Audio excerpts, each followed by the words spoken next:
Miqtë e mi, përshëndetje. Të gjithë jemi pak egoistë, kërkojmë të realizojmë gjërat sipas mënyrës sonë, pavarësisht nga pasojat. Por rrugët tona nuk janë gjithnjë të drejta dhe mund ta çojnë në shkatrim, ashtu siç ndodhi edhe me personazhin e historisë sonë të sotme. Kokfortësia e çoi atë deri në pikën e vetvrasjes, derisa zemra, mendja dhe jeta e saj u bën të lira nga prangat. Po ndihni të lirë nga prangat, radiodramën më të gjatë në historinë e transmetimeve radiofonike. Janë këto histori të vërteta njerëzore që përcjellin lajmin e mirë në botë. Këto histori janë prodhuar në Chicago nga Pacific Garden Mission dhe vinë për ju në gjuhën shqipe nga Radio 7 në Tiranë. Sot për transmetim ju ftoj të ndiqni programin me numër 294, programi që bën të përballeni me veten dhe të mendoni.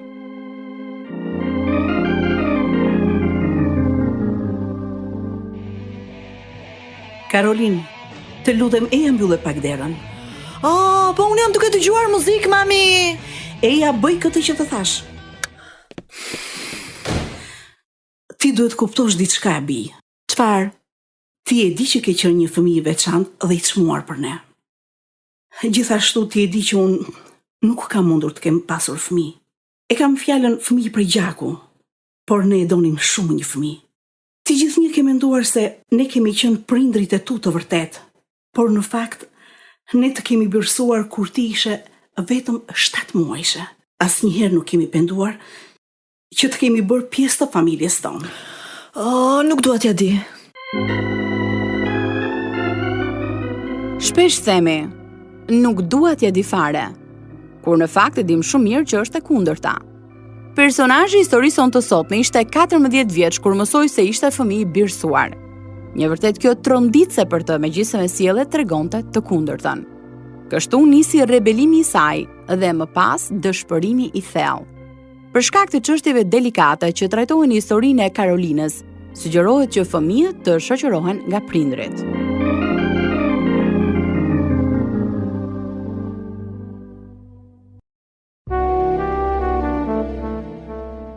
Unë isha fëmijë i vetëm dhe shumë i dëshiruar. Dhe për këtë arsye prindrit rrallëherë më të riqnin veshin, kështu që isha e llastuar. Duke qenë se zemërohesha shpejt dhe nuk pyesja askënd, nëna nuk më mësonte, ndaj unë nuk e dija ç'ishte vetë kontrolli. Të dy prindrit punonin. Unë edhe nëna shkonim në kishë, por jo gjithmonë. Ndërsa i mat vinte vetëm në raste festash. Ata asnjëherë nuk përdorën dhunë ndaj meje dhe rrallëherë pinin alkool. Megjithatë, grindeshin shumë. Kur isha adoleshente, nëna më mbyste me frikrat edhe mënyrat e saj mbrojtëse. Ku ishe? Në shtëpinë e Sherit. Nuk dua që të shkosh më atje. Pse? Sepse nuk më pëlqejnë fëmijët që shkojnë atje. Po ata nuk janë të këqinj. Pse mendon vetëm për keq? Sepse mund të ndodhë ndonjë gjë e keqe. Unë dua ta di se ku shkon ti. Po, që të vish edhe të më turburosh në sy të shokëve. Dua që ti t'jesh e mbrojtur. Po ti nuk ishe këtu, ndaj pyeta babin nëse mund të shkoja, edhe ai ma dha lejen. E po që sot e tutje do të më pyesësh vetëm mua, jo babin. Duke qenë se i mati ishte më pak i përfshirë në jetën time, nëna sillej si të ishte shtylla e shtëpisë. Edhe unë rebelohesha gjithnjë e më shumë duke ju kthyer asaj plot zemrim. Më pas, rash në depresion edhe doja vetëm të vdisja. Duanin e fillova në klasën e 7. Ndërsa alkoolin dhe drogën në klasën e 9, duke u përpjekur të përmbushja dëshirën për të qenë e dashur nga të tjerët. Në moshën 18 vjeçare kreva marrëdhënie seksuale me të dashurin tim dhe pas një muaji, duke e ditur se isha në telashe, shkova tek mjeku i familjes, i cili më bëri një test shtatzanie. Je shtatzën? Sikur ta dija. Si ka mundësi që je treguar kaq e papërgjegjshme? Pse nuk more masa mbrojtëse? Nuk e di. Kjo shtatzani mund të ishte parandaluar. Tani vetëm një zgjidhje ka mbetur. Duhet të kryesh abort. Mundësisht sa më shpejt jetë e mundur. Je ende shumë e re për të bërë nën. U largova nga zyra e tij e shokuar. Nuk doja të martohesha, po as të abortoja. Më duke zgjidhja e gabuar. Ishte viti 1976. 3 vjet më pas aborti u bë i ligjshëm, por jo dhe aq i pranueshëm nga njerëzit. Duke qenë se gjithmonë kam qenë trup vogël dhe në ato kohë peshoja vetëm 45 kg, shtatzania më së muri rënd. Karolin, je mirë? Jam sëmur, mama. Prap? Ke kohë që nuk dukesh mirë dhe më ke shqetësuar, bi. Ke rënë shumë dhe nga pesha. Çfarë ke më thuaj? Jam shtatzan. Shtatzan? Do me thënë kam pasur të drejtë. Te doktori ke qenë besoj apo jo? Po, për... A i thot se duhet të abortoj. Po, unë nuk dua. Mos do të më thuash që ti dhe Loni do të martoheni? Jo, unë nuk dua të martohem me të. Më dhëm stomakun nga të vjellat. Zemra ime. Shkoj më mirë në spital dhe marrim ndonjë qetësues. Megjithse shpesh herë përfundoja në spital për dehidratimit, rash edhe më shumë nga pesha. Duke përfunduar në 31 kg. Doktori gjithnjë na thoshte se duhet të abortoja, ndryshe nuk do arrija të mbijetoja. Ai i bindi prindrit e mi dhe ata më çuan në Kentucky dhe atje abortova. Ishte e tmerrshme dhe lidhja me të dashurin tim mori fund. Në moshën 20 vjeçare fillova të dal me Markun. Ne ishim të fejuar dhe unë mbeta sërish shtatzan. Po ç'ke Karolina, mos u shqetëso. Fundja ne do të martohemi. Po si të mos shqetësohem? Para 2 vjetësh kur isha shtatzan u sëmura rënd. Nuk dua të përsëritet e njëjta situatë. Po pse? Çfarë të ka ndodhur? Unë abortova. Por më pas më filloi hemorragjia dhe përfundova në spital, gati sa nuk vdiqa. Po, unë mendova se procedurat e abortit ishin të sigurta. Kur aborton në kohë, po, por unë isha 13 javshe. O, zot. Atje është një doktor që i kryen abortet në klinikën e tij. Por vetëm kur shtatzania është në fillim. Ndaj më duhet të marr një vendim sa më shpejt që t'jetë e mundur. Po ti e ke vetë në dorë Karolina. Bëj ato që ty të duket e përshtatshme.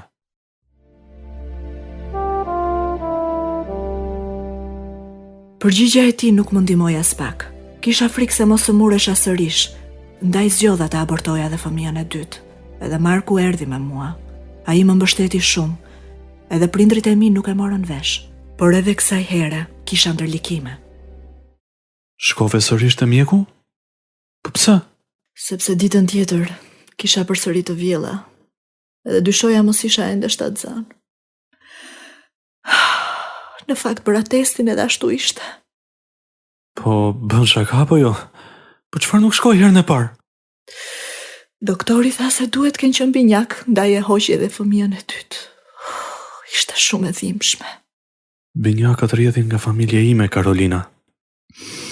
Kurse unë nuk e di, sepse jam fëmijë i birësuar. Shumë shpejt e harrova faktin që i kisha dhënë fund jetës së fëmijëve të mi. Ndjesha e çliruar që nuk isha më sëmur, edhe kështu mund të vazhdoja me jetën time. Por pasojat erdhën më vonë. Unë dhe Marku kishim një vit martuar kur problemet filluan. Pasi ai humbi punën e tij dhe nuk mund të gjente një tjetër, nuk kisha më respekt për të. Çdo fundjavë ne shkonim nëpër festa dhe unë punoja me kohë të plot duke paguar të gjitha faturat. Kjo ishte diçka që nuk e duroja dot. Isha mësuar të bëja gjithnjë gjërat që unë dëshiroja. Fillova që pas diteve të merrja pjesë në grupet e këshillimit për të pasur një vetvlerësim më të lartë. Dhe atje zura shoqërime drejtuesen. Ajo bënte seanca këshillimi veçmas, ndaj nisa ta takoja atë vetëm për këtë qëllim.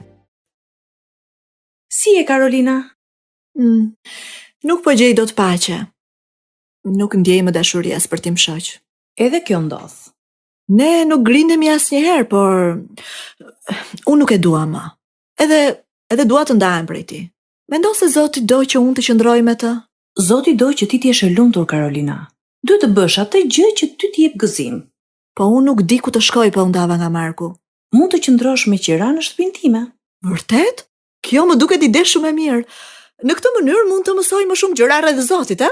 Mund të vish edhe në kish. Në kish?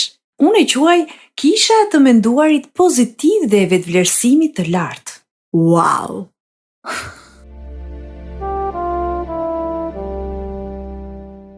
Do ndahesh nga Marku? Po pse? U lodha duke mbajtur unë. Po ai si mendon? Ai më përgjërua të qëndronin bashk, po nuk ka kuptim. Karolin, ti ke vetëm një vit që je martuar. A je sigurt që ky është vendimi i duhur? Po e sigurt jam. Po nuk mund të qëndroj me një njeri që nuk e dua, mama. Ti e di bi, Shpresoj të mos pendohesh më pas. Dgjoj, tani unë jam më e lumtur. Kam gjetur edhe një lloj kishe të mirë, ku të gjithë tregohen të dashur edhe inkurajues me njëri tjetrin. Isha ende e parritur për të kuptuar zotimet që kisha marrë në martesë. Pasi u ndam, Marku u njoh me një vajzë tjetër dhe menjëherë pas divorcit, ata u martuan. Nuk e dija që këshilltarja ime ishte pjesë e një kulti. Para se të njihesha me të, kisha provuar hipnotizimin, jogën. Por mësuesi i jogës më tha se ishte i pushtuar nga demon. Shumë shpejt u bëra pjesë e kultit të epokës së re dhe shkoja në takimet që ata bënin duke bler librat e tyre. E shikoja veten si një njeri që ishte në kërkim të së vërtetës dhe kur të vdisja, mendoja se do të shkoja në parajs. Për 9 vjet rresht bëra një jetë të shturur, pa respekt për veten. Dhe fundjavave dehesha për të harruar depresionin me të cilin luftoja për shkak të vendimeve që kisha marrë në të shkuarën. Shkova në shumë qendra këshillimi, por askush nuk më ndihmoi. Her pas here lexoja Biblën, por nuk e kuptoja. Më pas nuk shkova më në kish dhe një natë, kur isha në lokal me shoqet, u njoha Amerikun. Tërheqja ishte e dyanshme. A besoj në Zot? Unë besoj. Por si që sheh, nuk kam marrëdhënien e duhur me të. Asun, po besoj se ai ekziston. Ekziston kjo ç'ke me të. Një natë, kur po punoja në piceri, një ajdut erdhi dhe më drejtoi armën duke më kërkuar para. Ja, unë do kisha vdekur nga frika. Edhe unë kisha frikë. E kishte edhe ai, sepse i dridhej dora. Ditën tjetër kur isha në shtëpi, Zoti më kujtoi hirin që ai kishte derdhur tek unë. Sepse mund të kisha vdekur, edhe mund të kisha shkuar në ferr. Jam e gëzuar që je ende gjallë. Edhe unë. I martuar Jeriku? Isha, por groja ime nuk më qëndroi besnike. Edhe më la. Ne kemi një djalë, i cili tani është në kujdestarin time. Dua që i mbir të ketë një jetë i qetë, ashtu si që kam pasur unë. Por është shumë e vështirë. Ti më dukesh e vendosur, Karolina. Ne filluam të dilnim bashk dhe brenda 2 muajve kuptuam se kishim rënë në dashuri me njëri tjetrin. Bashk shkuam për pushime në Florida. Atje Riku më dha unazën e fejesës, më duke vetja në qellin e 7. Shumë e lumtur që kisha gjetur njeriun e dur, pasi kisha dalë me shumë burra të lëkundur. Kur u kthyem, familjet tona u takuan, edhe gëzimi u shtua edhe më shumë. Riku, jam shtatzën. Je sigurt? Po, shkova me njëherë tek doktori, sepse kisha të vjella. Testi doli pozitiv. Mos u shqetëso zemër. Mund ta shtyjmë dasmën për në korrik. Me të vërtetë e ke? Sigurisht. Kjo është gjëja më e mirë që mund të bëjmë. Se ke iden sa më çlirove me këtë që sapo the. Por kam frikë se do të sëmurem si herët e tjera. Nuk e di nëse do t'ja dal mban sërish. Mos ki frikë. Çdo gjë do të shkojë mirë. E respektoja, sepse fjalët që ai më thoshte zinin vend dhe për një periudhë kohe gjërat shkuan shumë mirë. Por më pas nisa të kisha shumë të përziera. Ushtrova në spital ku zgjidhja e vetme ishte aborti. Familjeve do t'u thosha se kisha psuar një dështim. Riku nuk ishte dakord me këtë.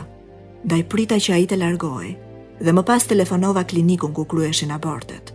Unë duhet të shkoja vetë në klinik. Gjatë kohës në spital, ndërkohë që mendoja rreth vendimit që duhet të merrja, mjeku erdhi për të më kontrolluar. Kështu i thash se doja të abortoja. Ai më tha se më parë duhet të flisja me një mikun e tij që gjithashtu ishte mjek. Kur doktori tjetër erdhi, i shpjegova sëmundjen dhe frikën që shtatzania më shkaktonte. Zonja Karolina, shumë herë kur gratë shtatzëna kalojnë 3 mujorin e tyre dytë, hormonet zënë vend edhe të vjellat paksohen. Keni menduar ta mbani fëmijën që keni në bark? Në fakt, jo. Fëmija është ende në fazën fillestare, por zemra e tij ose e asaj ka filluar të rrahë dhe po rritet çdo ditë më shumë. Zoti ka lejuar që ky fëmijë të krijohet. Dhe ai ka një qëllim pse i ka dhënë frymë kësaj krijese. A besoni se Perëndia mund t'ju ndihmoj? Unë besoj në Zot, por po mendoj për nevoja që fëmia do të ketë dhe që nuk do t'i plotësohen sepse unë jam e sëmurë dhe nuk mund të ha. Mos u shqetësoni. Fëmia juaj është ende i shëndetshëm. Sinqerisht unë mendoj se ajo që do e lëndoj fëmijën është aborti. E shoh që jeni e friksuar, por duket qartë që në të vërtetë ju e doni. Ashtu është. Nuk bëheni nën kur foshnja vjen në jetë. Ju tashmë quheni nën, edhe fëmia ka nevojë për ju. Jam i sigurt se gjërat do shkojnë shumë mirë. Unë jam e fejuar me një njeri të mrekullueshëm. Edhe ai dëshiron shumë që ky fëmijë të lindë. Do me thënë ai nuk do që ju të abortoni. Jo, as pak. Ai më do edhe ne do të martohemi në korrik. E po, të jeni e sigurt që Perëndia e ka situatën nën kontroll. Pasi ai u largua, ndjeva shumë paqe, edhe vendosa të mos abortoja. Ditën tjetër të vjellat u zhdukën plotësisht. Unë dhe Riku ishim të dy 30 vjeç kur u martuam. Por martesa jon kishte probleme. Të dy ishim kokë fort dhe egoist. Lindja e vajzës më qetësoi disi nga depresioni, por vetëm për një vit. Më pas, grindjet tona filluan sërish. Çfarë po bën me librat e mi? Po pse je kaq e fiksuar me këto libra, Karolina? Pse? Ç'të keq e kanë ata? Po janë të gjithë gënjeshtra, ja çfarë? Ringjallje. Unë mund të lexoj çfarë të dua. Por unë nuk dua. Nuk dua që vajza jon të lexoj marrëzira të tilla. Nuk i dua në shtëpi. Kështu që më zhduk. Se po nuk e bëre ti, do ta bëj unë. Në rregull. I zhduk unë. Ti je më keq se nëna ime, vetëm më kontrollon. Shiko, po pse nuk fillon një punë në vend që ta humbasësh kohën me gjëra të tilla, ha? Nuk dua ta lë vajzën tonë vetëm. Pastaj pjesën më të madhe të kohës ti e kalon me miqtë tu.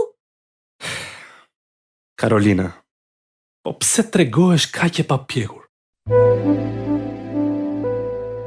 Rash akoma më shumë në depresion dhe zemërimet e mia u bën më të dukshme. Njëherë godita dritaren me grusht. E dija që Zoti mund të më ndihmonte, por nuk dija si të shkoja tek ai. Ju përgjërova Rikut që të nisnim seanca këshillimi, por ai nuk mendonte se problemet tona ishin aq të mëdha.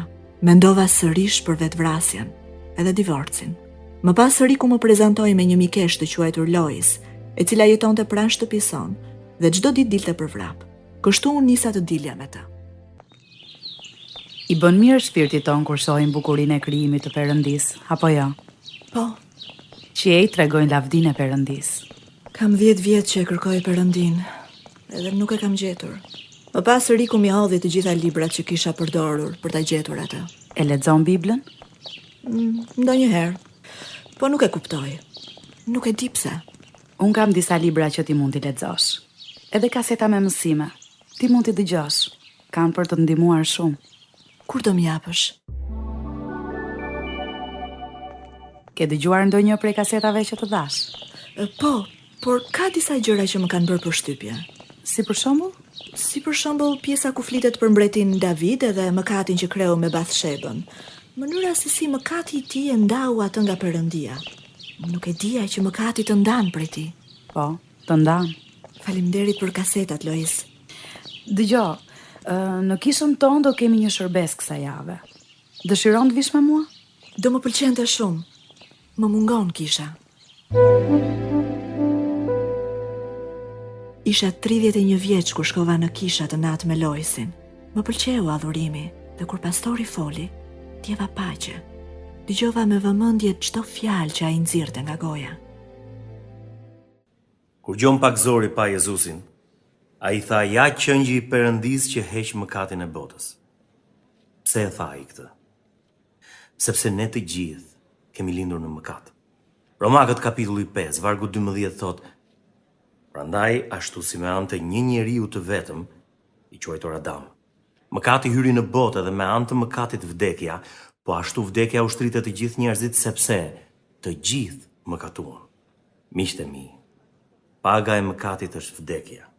Në këtë mënyrë Perëndia dërgoi Jezusin, birin e tij të vetëm lindurin, që ta paguante atë pagë në kryq.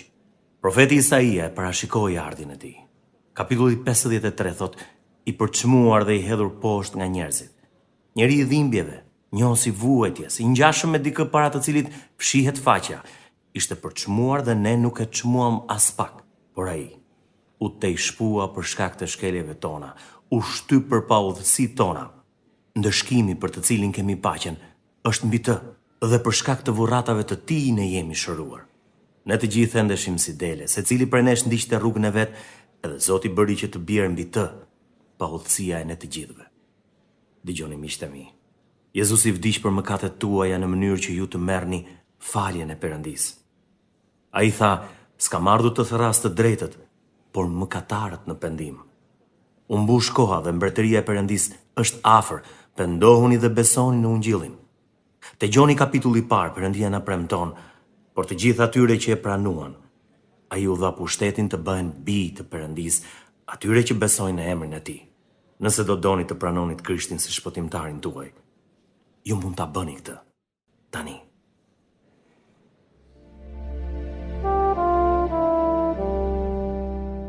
Nuk u tregova shumë e shpejt për të dalë para të gjithëve. Qëndrova me të tjerët, ndërkohë që predikuesi na udhëhiqte në lutjen e shpëtimit, dhe kështu e pranova Krishtin. Më pas, ai na mori veçmas dhe na dha një Bibël duke na shpjeguar rëndësinë e lutjes dhe të leximit të fjalës çdo ditë. Loisi më priti dhe pastaj më shoqëroi në shtëpi. Jam shumë e lumtur për ty, Karolin. Jeta jote nuk ka për të qenë më e njëjta. Që tani e ndjej ndryshimin. Kam shumë paqe. Kjo është ajo që gjithnjë më ka munguar. Njohja me Zotin do ndryshoj edhe martesën tënde. Shpresoj. Mezi presi tregoj Rikut. Vetëm ki kujdes të mos e nxisësh për asgjë. Ki durim dhe besim te Perëndia. Kjo është mahnitse. Nuk mund ta besoj që për 31 vjet kam jetuar pa e njohur atë çfarë Jezusi bëri për mua. Çmimin që ai pagoi. Në Bibël thuhet, sepse ai që nuk e kurseu birin e vet, por e dha për ne të gjithë, qysh nuk do të na dhuroj të gjitha gjërat bashkë me të? E ke mësuar përmendesh, a? Fjala e Perëndisë është thelbësore për jetën tonë, Karolin. Ne duhet ta lexojmë dhe ta mësojmë atë çdo ditë. Ashtu do të bëj. Do kisha dashur që Riku të kishte ardhur me mua. Në këtë mënyrë edhe ai do ta kuptonte rëndësinë e mëkatit. Im shoq nuk ishte shumë i gëzuar me atë që bëja. Edhe as në kish nuk donte të vinte. Por kjo nuk më dekurajoi. Ditën tjetër u nisa të lexoja Biblën dhe për herë të parë pa e kuptoja atë që po lexoja. Nuk doja të pija më as alkool dhe as duhan, por mu desh pak kohë që të shërohesha nga depresioni. Riku vazhdonte të pinte. Një natë, disa javë më vonë, nuk po e gjeja. Ndaj kërkova në çdo cep të shtëpisë, derisa e gjeta në bodrum, duke pirë kokainë. Karolina? Ja, si ke shpenzuar parat. Si mundesh të bësh gjëra të tilla? Që gjithë kësaj kohe më ke gënjur dhe më ke mashtruar. Unë nuk të kam gënjur. E ke bërë, kush e disa gjëra të tjera ke bërë pas shpinës ime? Po kjo nuk është e vërtet, të betohem. Nuk e di nëse duhet të të besoj më. Karolina, më vjen shumë keq vërtet. Tani ka pak kohë që kam filluar të marr kokainë. Të lutem, mos e bëj të madhe për hiç gjë, të lutem, qetësohu. Nuk dua të qetësohem. Gjërat nuk mund të vazhdojnë më në këtë mënyrë. Po unë të dua, zemër. Unë të dua, pse mërzitesh? Sepse tani e kam të vështirë të të besoj. Edhe besoj se ka vetëm një gjë që mund të na ndihmojë. Çfarë? Këshillimi martesor. Nëse pranon të ikim bashkë, vetëm atëherë mund të të fal. Por duhet të më japësh fjalën që nuk do të merresh më me gjëra të tilla. Po, të premtoj. Edhe do të nisim menjëherë nga seancat.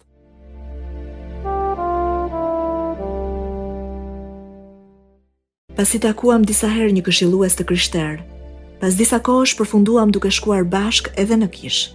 Riku u pendua për mëkatet e tija, hoqi dorë nga pija dhe filloi të jetoj vetëm për Perëndin. Ky ishte një ndryshim i madh në martesën tonë. Ndërkohë që lexoja Biblën, Zoti më tregoi se duhet i kërkoja të falur në nësime. Kështu që e mora atë një ditë për të bërë pazar dhe pasi kishim mbaruar, ne folëm.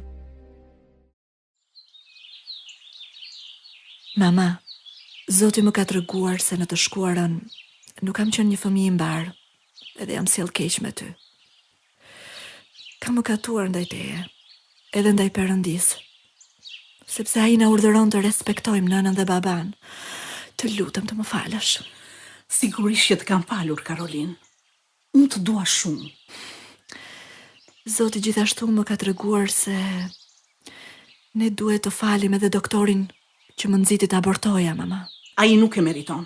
Kur ti ishe në shtëpi ende e pashëruar, ai as telefonatave të tua nuk u përgjigjej. Oh, mama, në rast të parë, duhet të dish se unë më katova. Edhe unë beta shtatzan.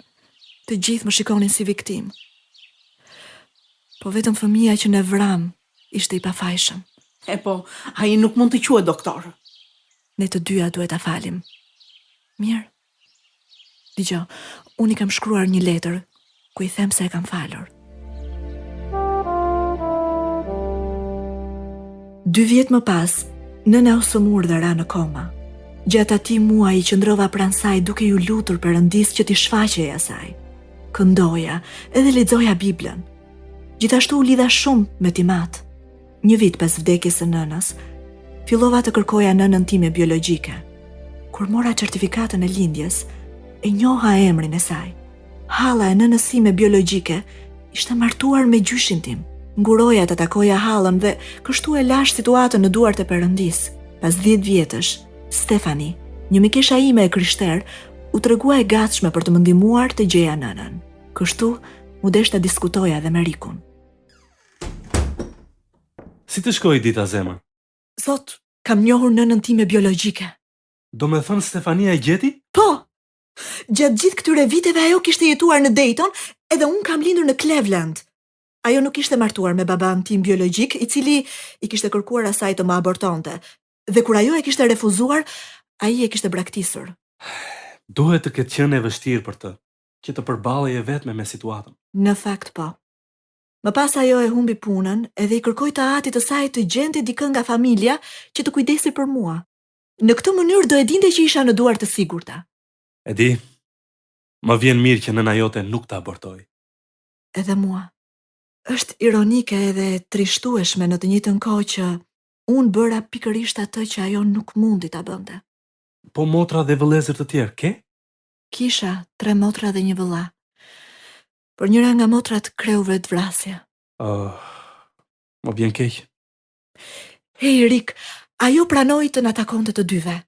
Oh, Perëndia është madhështor. Ai më dha 2 nëna dhe të dyja më kanë dashur. Me zi presta njo. Vërtet? Mhm. Rik, një ditë do të më pëlqente të punoja me vajzat shtatzëna. E kam ndarë ungjillin me Timat dhe me nënën time biologjike. Shumë herë, dhe shpresoj që një ditë të vinte Krishti, në mënyrë që të jemi bashkë në përjetësi. Ne u shpërngulëm në Tennessee, dhe Riku është një nga pleqt e kishës sonë, ndërsa unë nisa të shërbeja në një qendër për gratë shtatzëna, duke ndarë dëshminë time me shumë prej tyre. Më pëlqen të tregoj se si Jezusi i mori mëkatet e mia dhe frikën dhe i zëvendësoi me jetën e re dhe gëzimin. Një nga vargjet e mia të preferuara është tek Galatasit, kapitulli 2, vargu 20, që thot: "U kryqëzova bashkë me Krishtin, por rroj jo më unë, por Krishti rro në mua. Por ajo që tani jetoj në mish, e jetoj në besimin e Birit të Perëndis, që më deshi dhe dha veten për mua."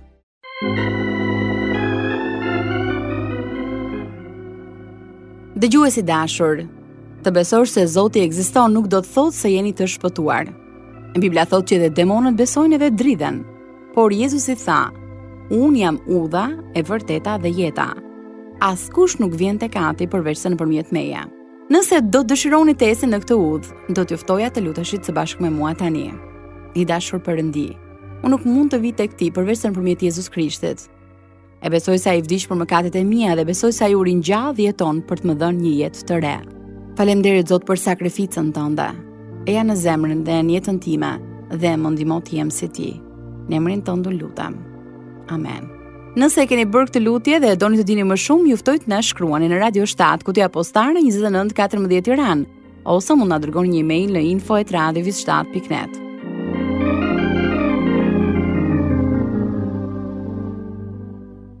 Ndoqët programin me numër 294. Kjo ishte historia e vërtetë e Carolina Knap-Shepherd. Të lirë nga pranga, të prodhuar nga Pacific Garden Mission dhe u soll për ju në gjuhën shqipe nga Radio 7 në Tiranë. Për të treguar nëpërmjet historive të vërteta se nëse jeta juaj është bosh, ajo mund të mbushet derisa të derdhet. Do t'ishte kënaqësi të dëgjonin prej jush se si ka ndikuar këto programe në jetën tuaj. Ndaj mos harroni të na shkruani. Deri herë në ardhshme bashk, miru dëgjofshim.